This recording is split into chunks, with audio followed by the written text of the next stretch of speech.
BGB দিবস ২০২৪ উপলক্ষে পদক প্রদান অনুষ্ঠানে পিলখানায় কথা বলছেন স্বরাষ্ট্র উপদেষ্টা জাহাঙ্গীর আলম চৌধুরী। সরাসরি চলে যাচ্ছে সেখানে।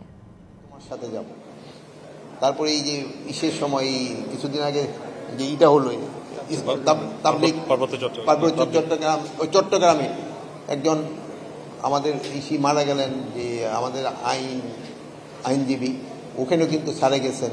তারপরে এই তবলিগ জামাতের এই সমস্যা, এইগুলি তো স্যারের সব জায়গায় কিন্তু অগ্রণী ভূমিকা পালন করছেন।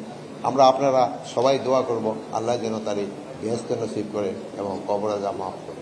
25 বছরের ওয়ারেন্টিযুক্ত দীর্ঘস্থায়ী দরজা প্রোটেক্টর, আধুনিক ও মজবুত দরজা।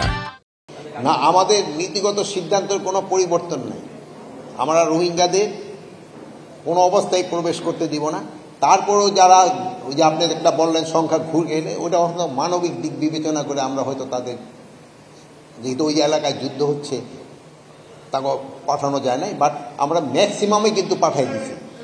মানে এই 60 জনের মতো যারা একটু অসুস্থ বয়স্ক, তাদের আমরা শুধু এই 60,000-এর মতো বিগত এই অনেক বছরে যাবার, কিন্তু এই অ্যাকোমোডেশনটা হইল 60,000। আর একটা জানেন